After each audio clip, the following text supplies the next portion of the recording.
ça va être plus simple pour s'intégrer socialement, etc. Et je pense que c'est une étape, c'est une pré-étape pour derrière pour une plus grande émigration. Voilà. C'est pour ça, encore une fois, j'insiste sur ça, c'est des modalités parce que de celui qui te dira je préfère être dans un quartier à majorité musulmane même s'il y a de la délinquance, de l'autre qui te dira la délinquance, moi je peux pas me la voir, je vais à la campagne, de celui qui te dira moi la campagne c'est pas possible parce qu'il n'y a pas suffisamment de musulmans pour que je me sente. Enfin, tu vois. Donc la question elle est vraiment générale parce que c'est important dans ce genre de sujet d'être sur des concepts généraux parce que sinon on tombe dans le cas Bah, par cas. c'est pas Et à général, mon ça. sens, le cas par cas, il est. Moi, je trouve ça Pardon? assez général quand même. C'est chacun, tu vois, dans des villes où, quand je dis musulman, c'est-à-dire qu'il y a, tu vois, tu vois qu'il y a une grande, la plupart des musulmans sont pratiquants, que les gens ont un certain niveau de connaissance. Ça, c'est pas partout. Je prends le cas de la France. Et il y a des villes où, tu vois, le niveau des musulmans, il est beaucoup plus élevé que certains endroits, tu vois. Et, ça, c'est même dans une même région, tu vois, dans une même région, à 1 heure de route, tu as des mondes très différents au niveau de plein de choses, tu vois. Tu as des musulmans plus entreprenants, qui sont plus pratiquants, qui connaissent plus leur religion, etc. Et ça fait toute la différence. Voilà, tu vois. Allah alam. Euh, je vais donner la parole à Yassine Barakallahu fik Saïd. D'abord, parce que tu es parti, je pense que tu as bugué. Est-ce que tu as entendu la question ou pas? Yassine, une fois. Yassine, deux fois. Il faut que tu actives ton micro. Moi, chez moi, Yacine, il est. Ah ouais, d'accord, c'est bon, il est intervenant. Non, là, il vient de monter en intervenant, là, je le vois. Peut-être qu'il a un problème avec son réseau. Bah, vas-y alors, Abou Raël ou Nazif, sur cette question-là. La question, je la répète. Concrètement, après ce qu'on vient de dire, c'est-à-dire le fait que le musulman doit se désavouer du système avec son cœur, avec sa langue et avec ses membres. C'est quoi la vision du musulman en Europe? Encore une fois, moi je répète ma position, c'est de dire que le musulman, dès qu'il peut partir et qu'il est en capacité de partir et de quitter et d'aller vers des contrées meilleures, même si ces dernières ne sont pas forcément des contrées où on applique la loi d'Allah, mais des contrées où ils seront plus libres quant à leurs pratiques religieuses, l'éducation de leurs enfants, leur épanouissement, etc. Voilà. Concrètement, ceux qui restent, c'est quoi leur vision? D'accord. Donc, Abou Rayhan, je ne sais pas si tu voulais d'abord parler. Je pense qu'il n'est pas là. D'accord. Donc, moi, en fait, je vais donner ma vision. Tout d'abord, je considère que, selon l'avis d'ailleurs qui est très installé dans la culture islamique, c'est que tant qu'il n'y a pas la charia d'Allah qui est appliquée entièrement, tant qu'il n'y a pas un calife qui appelle les musulmans à se joindre, le monde entier, enfin, sur Terre, tant qu'il n'y a pas cette autorité-là, on considère que le monde entier est un Darul Kufr. Et donc, dire qu'il n'est pas permis de vivre dans Darul Kufr, ce serait problématique du fait qu'il n'y a pas de Darul Islam, là où on pourrait vivre sous l'autorité d'un calife et sous l'allégeance envers un calife. Donc, considérant cela, le musulman devrait vivre là où il peut appliquer son dîn. Donc, du mieux qu'il peut. Si maintenant, en Belgique ou en France, ça devient impossible, totalement impossible de pouvoir vivre sa religion, évidemment, là, il n'y a pas de débat, il faut partir. Mais bon, comme on l'a dit, on n'ouvre pas la porte au débat sur la hijra. Sur la situation des musulmans en Europe, d'une manière générale, il y a 4 objectifs que les musulmans devraient prendre comme principal combat. Premièrement, c'est leur identité, donc préserver leur identité, travailler pour donc faire face à l'assimilation et résister face à l'assimilation. Ça passe par l'apprentissage du dîn, ça passe par la da'wa, par le fait de se réunir et faire des cours entre les frères, entre les sœurs, etc. Ça, c'est le premier point. Le deuxième point, la priorité, c'est la da'wa aux non-musulmans. Donc, on vit parmi les non-musulmans. C'est une obligation pour nous de leur amener le message de l'islam. Le troisième point, c'est la maslaha des musulmans, donc c'est-à-dire les intérêts des musulmans. Là où les musulmans, ils ont un intérêt, par exemple, de débloquer les choses pour qu'il y ait une mosquée ou bien débloquer les choses pour une école qui accepterait de séparer les filles et les garçons et de donner un cadre religieux à l'enseignement. Si on a la possibilité d'aider sur ce genre de projet, que c'était faisable, dans l'hypothèse où c'est faisable, il faut soutenir ce genre de projet. Et puis, le quatrième point, c'est le fait de travailler pour l'établissement d'un khilafa. Parce que tout le problème repose sur ça. Si aujourd'hui, on avait une autorité islamique qui était appliquée qui défendait les musulmans, on ne serait pas là en train de parler des élections en Belgique, est-ce que c'est permis ou est-ce que c'est pas permis, etc. On ne serait pas là en train de témoigner à ce qui se passe à Gaza sans pouvoir faire quoi que ce soit. Donc, et là, on ne peut pas dire qu'en Europe, on n'est pas concerné par le travail pour l'établissement du khilafat, du fait que dans le monde globalisé qu'on est, le message, les discussions qu'il y a en Europe viennent influencer l'opinion publique, même dans les pays musulmans. Ça se peut ici, dans ce space, il y a plein de gens qui sont du Sénégal ou bien du Burkina Faso, etc., qui sont dans des pays où c'est à majorité musulmane et qui peuvent être touchés par des éléments de da'wah qui sont discutés ici. Donc la da'wah pour l'établissement du khilafat, c'est une da'wah qui est globale et les musulmans devraient également participer parce que c'est la solution radicale à tous nos problèmes. Après, je voulais rebondir sur ce que tu disais, mais tu termines en disant c'est la solution radicale. En fait, moi, j'allais dire quoi? C'est que la da'wah, c'est l'un des moyens pour l'établissement du khilafat. Mais c'est pas que le moyen, tu vois. Et j'ai peur de compléter sans que certains ne disent mon propos est radical pour le coup. Bon, bref, je mets le point ici, Inch'Allah. Non, ça c'est une certitude. Chaque musulman doit aspirer à l'établissement d'un khilafat et toutes les méthodes shar'an qui doivent être utilisées euh, sont utilisées à notre époque, alhamdulillah. De qui est dans la da'wah, de qui est sur le terrain, de qui se contente juste des da'wah parce qu'il ne peut pas faire autre chose que ça, peu importe. Mais ce qui est sûr et certain, c'est que le fait de sensibiliser les gens à cette question, tu sais, c'est dingue. Hein. Tu sais que on est toujours étonné, tu sais, quand c'est un sujet que tu connais depuis des années, tu es toujours étonné de rencontrer des musulmans et quand tu leur parles de ce sujet, tu dis, ah, subhanallah, je ne connaissais pas ce concept. Et tu t'oublies, c'est pour ça que je dis souvent dans la da'wah, il faut être indulgent. Parce que moi-même, à une époque, quand on m'a parlé du khilafa, je découvrais un concept. Je dis, ah, subhanallah, Ajib, on m'avait jamais parlé de ça de cette façon. Moi, je savais que les musulmans avaient des empires et tout, mais la notion du khilafa et tout, comme on me l'explique, je ne connaissais pas. Et donc, c'est une dawa, effectivement, barakallahu fik, qu'il faut faire, il faut continuer à faire pour que les gens prennent conscience et qu'ils le découvrent, parce que beaucoup de musulmans ne le savent pas. Wallahu ta'ala Mais a'lam. l'idée de fond à Bonour, c'est que pour faire simple avec les gens, il faut bien expliquer l'islam. S'il n'y a pas le pouvoir législatif, tu peux pas l'établir. Ça va devenir une coutume ou des choses que tu répètes comme ça pour appartenir à une communauté.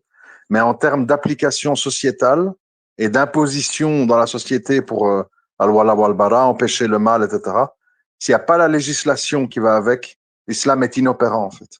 Ça c'est important de le comprendre hein, parce que c'est la base de tout. Non, barakallahu fik, c'est pas du tout faux ce que tu dis. J'aimerais juste rapporter une petite nuance en disant le prophète sallallahu alayhi wa sallam et les compagnons, lorsqu'ils étaient à Mecca et qu'ils n'avaient pas le pouvoir, pratiquaient l'islam. Et lorsqu'ils ont pris le pouvoir et qu'ils étaient à Médine, ont aussi pratiqué l'islam. C'est juste qu'en fait, si je peux dire ça ou traduire cette pensée de cette façon, c'est de dire il y a deux façons de pratiquer l'islam en fonction que tu es en force ou que tu n'as pas la force. Et effectivement, l'utopie, ou en tout cas l'objectif, en fait, c'est même pas une utopie, qu'Allah me pardonne, mais l'objectif qui doit être atteint et qui a été atteint par certains groupes de musulmans à notre époque et que les autres doivent continuer à convoiter, c'est la puissance. La puissance et la force, et pas la force dans le mauvais sens du terme, pas la force pour être un tyrannique et pour causer du tort aux gens, mais en fait, la force qui permet d'établir l'équité et la justice islamique pour le coup. Yassine, tu es revenu, est-ce que tu as du réseau? Est-ce que là, tu es opérationnel ou pas? Salam alaikum. Vous m'entendez? Ouais, comme ça, là, ah, c'est J'ai nickel. Vas-y, changé. Harry. Mais premièrement, est-ce que tu as entendu la question ou pas? Non, mais j'avais tellement de choses à réagir Ouais. parce que après l'introduction qu'on avait faite, il y avait beaucoup d'éléments sur lesquels j'aurais voulu réagir. Maintenant, je sais pas. Eh ben, regarde ce qu'on va faire, Harry. Je vais te poser la question et tu fais comme tu le sens. Ou bien, si tu estimes que la question elle peut être répondue en quelques mots et tu rebondis sur les points sur lesquels tu voulais revenir, ou alors inversement. La question, elle est celle-ci. Maintenant qu'on a parlé de manière générale et dans les grosses lignes de ce qu'est la démocratie, de la laïcité, et que les musulmans, en tout cas ici présents, comprennent, alhamdulillah, que ce sont des systèmes et des dogmes que nous, on doit combattre et qu'on doit réfuter, auxquels on doit mécroire et auxquels, à aucun moment, ni on participe de près ou de loin, ou ni on les supporte avec notre cœur, notre langue et notre main. Une fois qu'on a compris ça, la question, elle est celle-ci. Quelle est la vision des musulmans en Europe? Et je reprécise parce que peut-être tu n'as pas entendu. Moi, tu connais ma position. On a déjà eu des discussions sur cette question quant à la hijra. Je pars du principe que dès que le musulman peut partir, il part. Mais les musulmans qui restent, quelle vision islamique devraient-ils avoir en Europe? Ça, c'est la question. Donc, je comprends mieux en fait les réponses qui ont été apportées précédemment. Ok. Est-ce que tu me permets de réagir sur certains éléments ou on est Exact, tu fais comme tu veux. C'est au choix. Ok. La question, si tu estimes que tu veux revenir après, Non, tu reviens en après et tu c'est rebondis voilà. sur eux. Et coupe-moi encore une fois, Très bien. oriente-moi si je dépasse les délais. Donc, il y avait la discussion concernant, moi j'étais arrêté, avant d'avoir le petit bug, sur la définition et autres de ce que constitue la démocratie. J'aimerais retoucher un mot à cet égard-là. En réalité, lorsque eh bien, le siècle Lumière, soi-disant, euh, vient avec un certain nombre de concepts. Ces concepts viennent écarter, on appelle ça le passage de l'hétéronomie vers l'autonomie. C'est-à-dire on écarte le divin, on écarte le religieux et de surcroît, alors la question qui se pose, c'est par quoi on le remplace. Et à la question par quoi on le remplace, l'idée principale sur laquelle se fondait le libéralisme, c'était l'individualisme.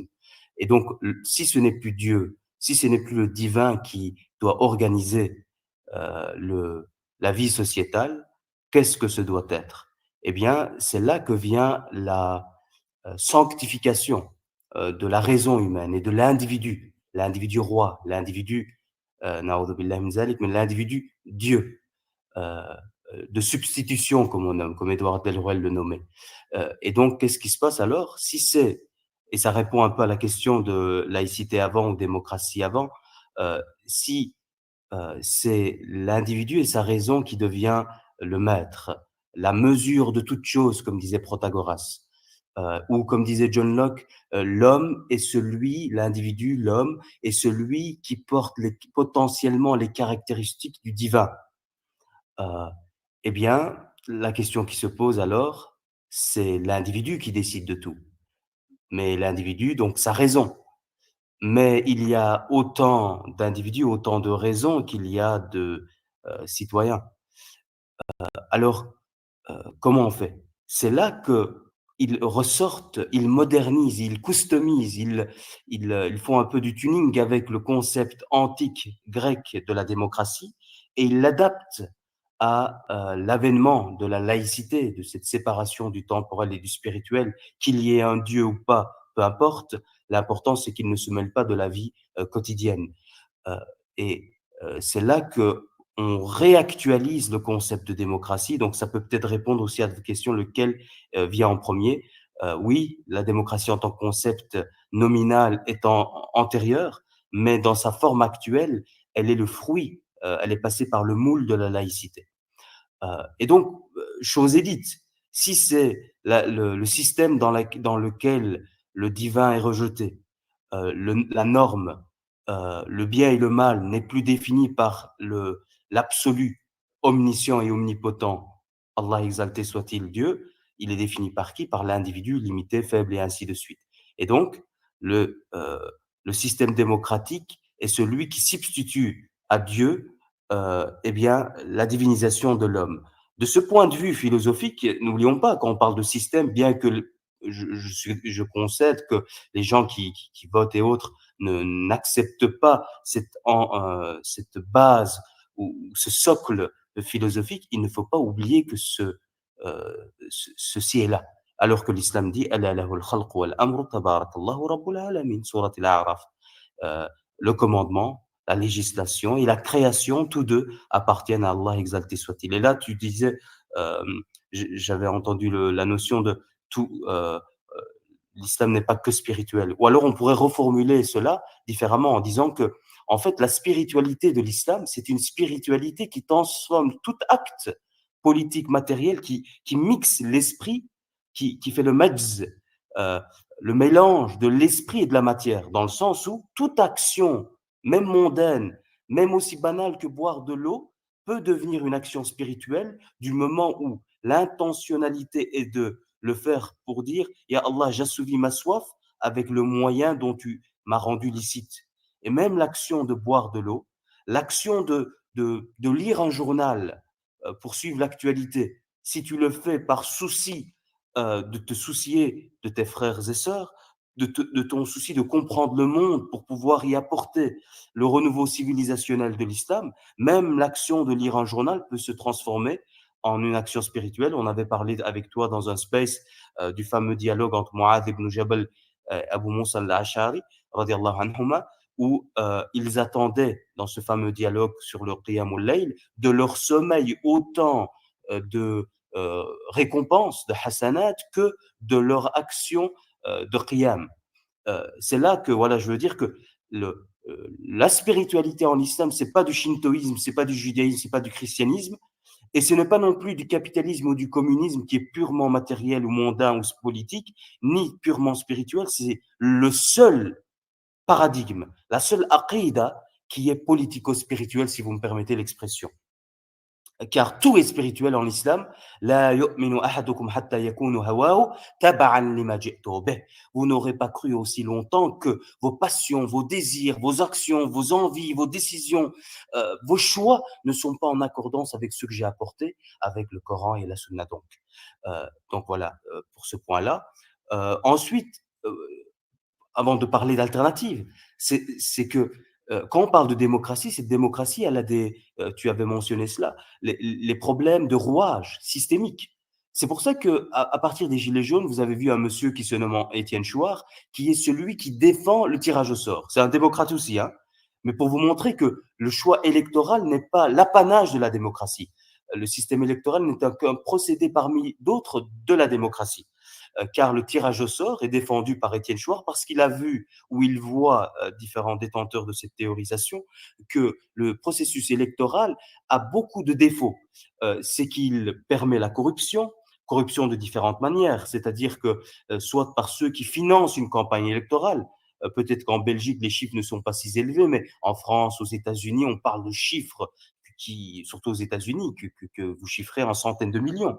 Et donc celui qui donne l'argent, il y a une expression en turc qui dit celui qui donne l'argent, eh bien, est celui qui siffle dans le sifflet. Donc la fin est le début du match.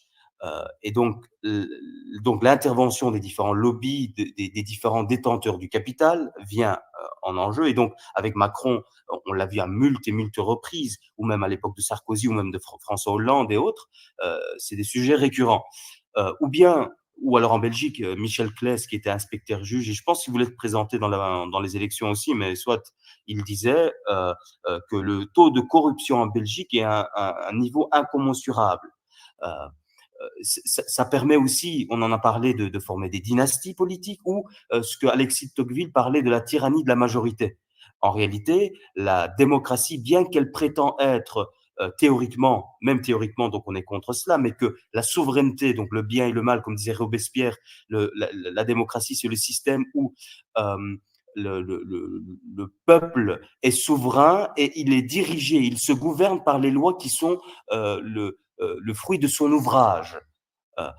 Et donc, mais ça, c'est la théorie. En pratique, c'est même pas le cas, car le peuple, à part le fait d'aller de manière périodique dans les urnes, il n'a pas réelle implication. C'est pour ça que ce que tu disais, je ne sais plus à quel moment tu l'as dit, ou par-ci par-là, j'entendais certains éléments, que on vient uniquement soutenir le système, parce que c'est ce que différents penseurs de la science politique ou de la philosophie politique mentionnaient, c'est que pour que le système démocratique continue à être légitime, s'il est vraiment le démos kratos, il a besoin que son peuple participe dans le système et donc le soutient symboliquement en participant à l'élection. Donc, de ce même de ce Donc, point de donc, vue, alhamdulillah, avec tes propos, on enfonce le clou et on confirme bien qu'effectivement, ces systèmes-là, à partir du moment où ils ne sont pas issus de l'islam, ils sont à rejeter. C'est dommage, les commentaires ne sont pas ouverts. Je ne sais pas dommage. si on sait les ouvrir pendant le. C'est le sujet Comment qui dire, était pendant le. pour les Ouais, commentaires. parce que moi, j'aurais voulu aussi que les auditeurs puissent aussi donner leur avis, parce que tout le monde ne veut pas forcément monter en intervenant et parler, chose que je peux comprendre. Donc, les gens préfèrent écrire. Ah bon, là, j'arrive Pour les 15 minutes qui restent, ouais. pardon? Je vais arriver à formuler la solution, mais un dernier point. Je fais une chose après, si tu me le permets. Pour les 15 minutes qui restent, ce que je vais faire, regardez, je vais épingler un commentaire. Je vais écrire, voilà, commenter le space, d'accord? Donc, je fais un tweet, commenter le space. Je l'épingle. Et alors, tous ceux qui veulent commenter le space, parce que voilà, on n'a pas ouvert les messages dans le space à l'ouverture du space, malheureusement. Donc, tous ceux qui veulent commenter le space, ils le font en dessous du tweet que je viens d'épingler pour les 15 minutes qui restent. Comme ça, ceux qui peut-être ne sont pas forcément convaincus des propos qu'on tient ici, quant au fait que la démocratie et la laïcité ne sont pas des doctrines qu'on doit adopter et qu'il faut au contraire combattre, et qu'ils donnent leur avis et qu'on puisse en parler, Inch'Allah. Je viens d'épingler le tweet, donc vous pouvez le voir. N'hésitez pas à commenter. Avant d'arriver à une voie... Je te laisse continuer. Juste, Akhi Yassine, si tu veux rebondir encore sur une petite chose, fais-le, mais n'hésite pas à synthétiser pour en venir à cette fameuse question, Barakallahu Fik, que je t'ai Il y a une posée. chose qui me tenait à cœur avant de venir à une vision un peu sur l'action qu'on doit mener, c'était le fait que la maslaha ou l'intérêt qui était invoqué, outre la notion de maslaha al-mursala ou maslaha al-mulgha, maslaha al-mu'tabara dans l'usul al-fiqh, regardez, il y a eu Evras qui est passé dans l'Assemblée de Fédération Wallonie-Bruxelles, le décret Evras, qui enseigne donc théorie du genre, et bien LGBTisme et autres aux têtes blondes et aux têtes crôlées dès le jeune âge. Il est passé dans l'Assemblée de la Fédération Wallonie-Bruxelles sans aucune contestation. Pour ceux qui n'ont pas compris le terme crôler, c'est important, Yassine, il n'y a pas que des Belges ici. Crôler, c'est bouclé, pour ceux qui ont des cheveux bouclés. Tu peux continuer, Harry. Ah, voilà. Le belgicisme nous reprend par moments. Donc, aucun de ces membres de partis qui ont une appartenance, eh bien, qui sont marocains, turcs, ceci, cela, qui se définissent comme musulmans et autres, n'ont contesté cette décision, à quelques exceptions près, bien sûr, ne faisons pas d'injustice. Ou alors, tu as parlé, par exemple, des candidatures que tu étais allé à la bibliothèque ou à Scarbeck et autres. Par exemple, Mahinur Özdemir, à l'époque, elle était de CDH, c'était une dame voilée, je ne sais pas si vous vous souvenez. Il y avait un vote sur, parce que les Turcs sont souvent, malheureusement, disons, assez nationalistes. Pas que eux, bien sûr, mais très nationalistes même. Et donc, tous les sujets qui touchent un peu à la Turquie, ils sont beaucoup plus sensibles qu'autre chose. Eh bien, Mahinur Özdemir, qui avait été porté au rang de CDH, qui aujourd'hui se nomme Les Engagés, eh bien, il y avait un vote sur le génocide arménien. Elle n'a pas pu voter contre cela. Et donc, on voit que le système, les rouages du système fonctionnent différemment intrapartisanement. Et donc, le poids ou l'effet du vote musulman, de toute manière, il n'a pas de réel effet élément. Ou alors, où est-ce que peut être notre réel effet? On ne va pas être utopique, c'est très difficile dans notre contexte en Occident de pouvoir mobiliser. L'idéal serait quoi? L'idéal serait, tu as utilisé le concept d'Howard Zinn, la désobéissance civile. Nous, on a une autre vision, celle du prophète sallallahu alayhi wa sallam dans Surat al-Alaq, dans une des premières sourates où il est dit La tuti'u, ne lui obéis pas, ne leur obéis pas, en parlant d'Abu Jahl wa il-akhir. Et après le verset, pour ne pas réciter le verset de Sujoud, et ensuite prosterne-toi et fattarib, et rapproche-toi. Donc, chez le prophète sallam, il y a cela aussi. Donc, le musulman, déjà, point 1. Le musulman est celui qui a une identité propre. Le musulman est celui et qui a un islam qui ne s'adapte pas au contexte, mais qui adapte le contexte à lui. C'est déjà cela. Et c'est le fort de toute idéologie, de toute manière. Le communisme, à son époque fort, il essayait de faire cela. Le capitalisme, là où il rentre, lorsqu'il rentre en Afghanistan, lorsqu'il rentre en Turquie, au Maroc, il essaye d'accommoder la société par rapport à son image. Ça, c'est le fort de tout paradigme, de toute idéologie qui a un mode de vie, un système de vie complet. Donc, le musulman est celui en plus qui prétend, parce que être musulman, c'est accepter, croire, bil yaqin, que l'islam c'est vérité. La vérité ne compromet pas, la vérité ne s'accommode pas, la vérité est celle qui essaye, bien sûr avec sagesse, bien sûr l'islam permet un certain nombre de styles et de moyens, je ne rentre pas dans ces éléments, je parle des principes généraux. Donc le musulman doit avoir cette mentalité, c'est très important d'avoir cette mentalité. Le musulman est celui qui comprend la réalité par l'islam et il ne comprend pas l'islam par la réalité. 1. 2. Alors cette identité, elle est première. Qu'est-ce que je fais alors? Eh bien, je vois le prophète sallallahu alayhi wa sallam. Je vois le prophète qui envoie Ja'far, qui envoie dans cette première hijra al-Habasha en Abyssinie, les premiers musulmans qui sont là. Qu'est-ce qu'ils font là? Ils vont là auprès d'un roi qui est dit La yuzlam ahad indahu, dit le prophète sallallahu alayhi wa sallam, parce qu'il n'utilise pas le terme juste. Hein, ça aussi, c'est une erreur un peu qui revient. Le prophète, il dit il y a un roi auprès de qui personne ne subit d'oppression. Et là, on a le Ja'far ibn Abi Talib, qu'est-ce qu'il fait? Il est là en tant qu'invité, il accepte donc de préserver le bien, l'honneur et la vie des personnes qui sont là. C'est ce qu'on appelle dans le fiqh al-mu'ahada, le contrat d'al-ahd. Et donc, tu préserves cela dans la société, tu ne portes atteinte à aucun de ces éléments-là, mais en retour, tu attends et tu fais tout pour préserver ton identité. Ils ne se sont pas prosternés, ils n'ont pas dit sur Isa ibn Maryam alayhi salam des choses qui allaient plaire au négus, ils ont dit la vérité, proclamer la vérité telle qu'elle. Donc le musulman, sa première tâche ici, s'il reste ici, ou qu'il parte, parce que quand tu pars en Turquie, tu crois que, ou au Maroc, tu penses que, à des degrés différents, que l'identité islamique est intacte là-bas, ou elle n'est pas altérée. Soit. Le rôle du musulman, c'est de préserver. Après, sur cette question-là, encore une fois, parce que tu ouvres légèrement cette porte, et je mets un pied avant que tu la refermes, pour dire 2-3 choses. Encore une fois, on ne dit pas que ces pays-là sont parfaits. C'est pas ça qu'on dit. Je suis d'accord. C'est juste que l'évolution d'un musulman, elle se fait dans un cadre. Et au plus on se rapproche du cadre islamique, au mieux c'est. C'est ça qu'on dit. Et pour moi, pour grossir le trait, pour moi, un Los Angeles, c'est pas un Agadir. Voilà. Tu comprends? On est d'accord. Il n'y a pas de souci à cet égard-là. Je suis d'accord avec toi. Donc, deuxième point, c'était ça. Troisième point, voilà, au fait, parce qu'à un moment donné, quand le professeur Salem il a fondé l'État islamique à Médine, encore une fois, je ne rentre pas dans le sujet, un autre space peut-être, les éléments fiqhi, qui est obligé, qui a peut-être l'autorisation de rester ou autre, ça c'est d'autres sujets. Mais il y avait des personnes, des musulmans qui sont restés à la Mecque, certains en opposition à l'ordre du prophète et certains par ordre du prophète. Ça, c'est encore une autre question. Et donc, là où tu restes, tu es obligé de défendre la cause de l'islam. Tu peux le faire comment? Donc, 3A, tu peux faire cela en étant la voix des sans-voix. Exemple, il y a des cas de figures où les musulmans, comme disons la Palestine, hier les frères étaient à Hambourg, ils ont fait une grande manifestation en scandant des slogans qui portaient la vraie solution vis-à-vis du problème palestinien à Gaza, que dis-je, pour tous les problèmes de la Oumma. Donc, être la voix des sans-voix. On est dans les mégaphones du monde, car les capitales européennes font office de mégaphones du monde, dans ce petit village qu'on est. 3B, on est dans les cuisines où se préparent les plats empoisonnés qui sont distribués dans le monde musulman. Au Maroc, vous avez par exemple la Moudawana, enfin des réformes vis-à-vis du code de la famille et ainsi de suite. C'est préparé où? C'est préparé à Sida ou c'est préparé aux Nations Unies. Et donc, dans cette lutte intellectuelle, dans cette lutte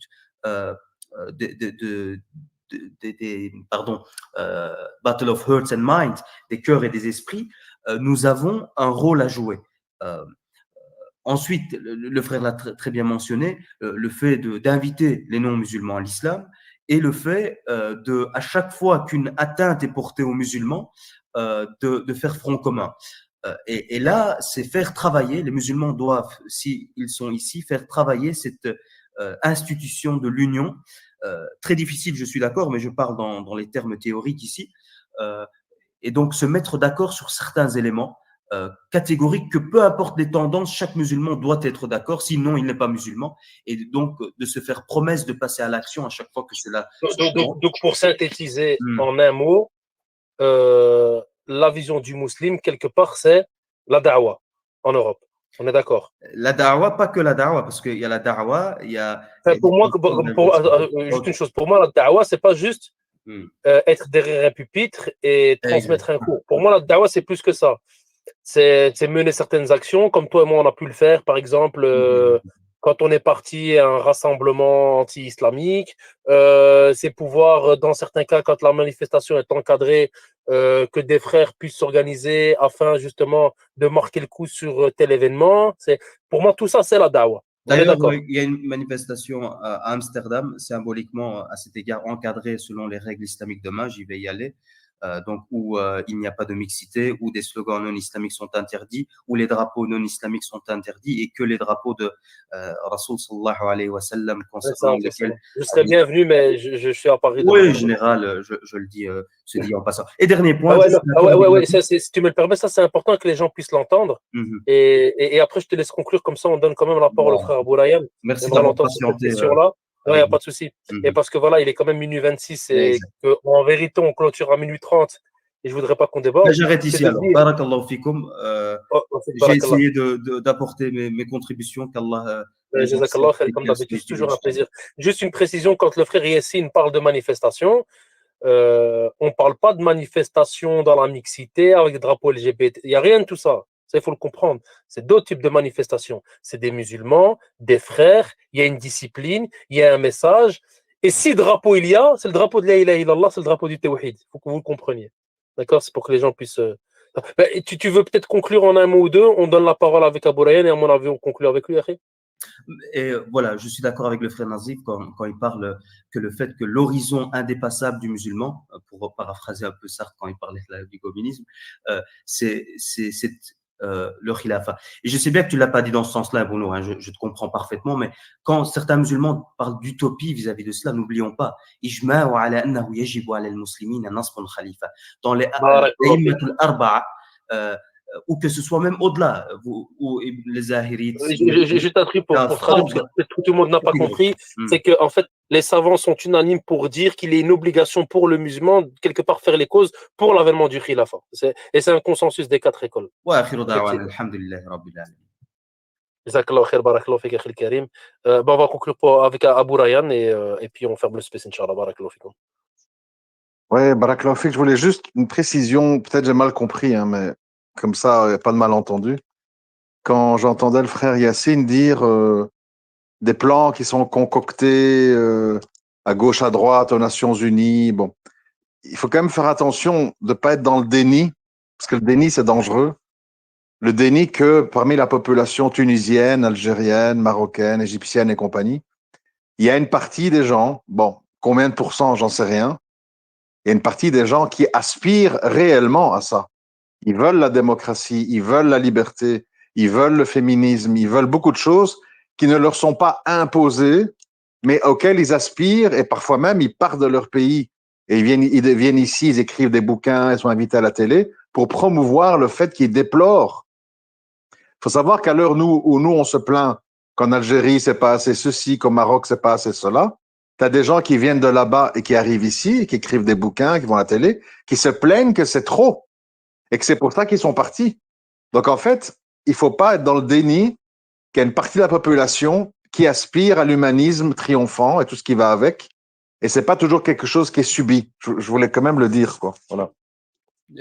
Mais je... Barakallahu fik pour la précision. Tu veux rebondir là-dessus, parce que moi aussi, j'aimerais rajouter un petit quelque chose et puis après... Non, j'ai utilisé la parole, mais je veux dire, je suis d'accord avec ça. Il y a... c'est une réalité. Les élites du monde musulman sont des élites qui ont été placées post-coloniales et ces élites-là, peut-être n'en étant même pas conscients, ils sont totalement indexés, inféodés au modèle de la civilisation occidentale et ils sont volontaires dans cela. Ce sont des soldats volontaires de la civilisation occidentale. C'est pour ça que pour moi, en fait, ils sont pas inconscients, mais en fait, pour moi, ils sont conscients. Je pense qu'ils sont tout à fait conscients du plan qui est en marche. Et effectivement, il y a un pan de la population dans les pays dits musulmans, après le pourcentage, moi je ne l'ai pas, effectivement, peut-être qu'il n'y a même pas de chiffre, mais qui aspire à cette vie moderne, à cette vie démocratique, à cette vie mondaine, hein, quelque part. Mais pourquoi? Parce qu'on leur a permis d'aspirer à celle-ci. Parce qu'en vérité, il y a des portes qu'on ouvre et des portes qu'on ferme. Malheureusement, dans nos pays, les portes qu'on a ouvertes, ce n'est pas forcément les portes du bien. Et donc, l'humain, de par sa faiblesse, tu lui donnes la possibilité de, eh bien, il tente, il prend cette possibilité. La perche que tu lui tends, il la prend. Ça, il faut le dire. Pour vous donner un exemple très très simple, et c'est pour ça que, bon, après, c'est mon côté complotiste, vous m'en excuserez, mais effectivement, des choses se trament en Occident, et puis ce sont des choses qui sont imposées dans nos pays, parce qu'effectivement, il y a des valets et il y a des infodés à ces puissances-là qui sont là pour faire le taf.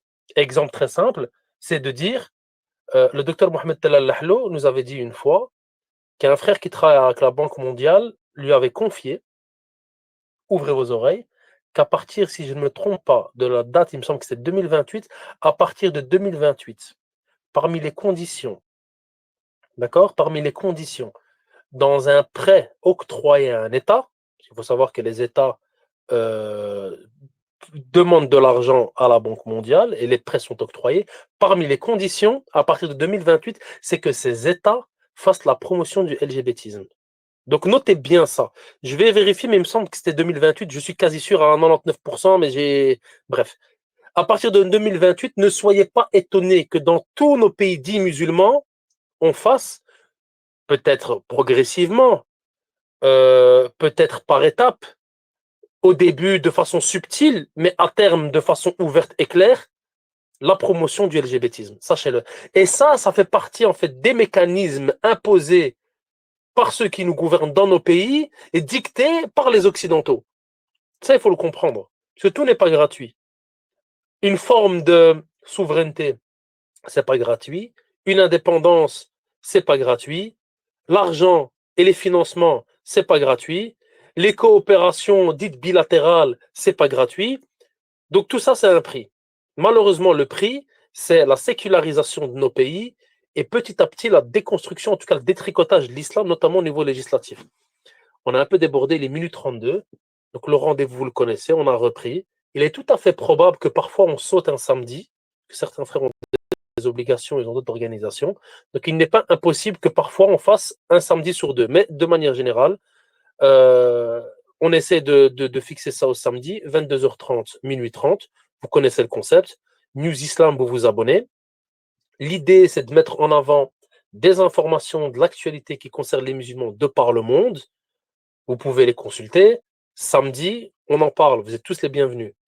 On anime ça tranquillement, on est entre nous. Quand il n'y a pas beaucoup de monde, comme on l'a fait aujourd'hui, on donne un temps de parole qui est assez large. Quand il y a beaucoup plus de monde, eh bien, on donne des temps de parole limités afin que ce soit fluide et que tout le monde puisse s'entendre. Barakallahu fikum pour la teneur du space, pour la participation de tous les intervenants, pour les auditeurs. Je vais quand même regarder brièvement, est-ce qu'il y a des commentaires? Non, il n'y a pas de commentaires dans le tweet que j'ai fait.